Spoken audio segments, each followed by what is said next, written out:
Bollywood actress Katrina Kaif ও actor Vicky কৌশল সম্প্রতি এক পুত্র সন্তানের প্যারেন্টস হয়েছেন। ভিকি ও ক্যাটরিনা এই খুশির খবর সোশ্যাল মিডিয়ায় ফ্যান্সদের কাছে শেয়ার করেন।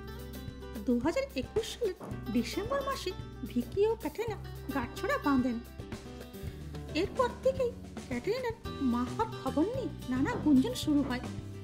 অবশেষে কিছুদিন আগেই সেপ্টেম্বর মাসে ভিকি কৌশল জানান যে তারা খুব শীঘ্রই মাতা পিতা হতে চলেছেন। 42 বছর বয়সে ছেলে সন্তানের জন্ম দিলেন ক্যাটরিনা কাইফ।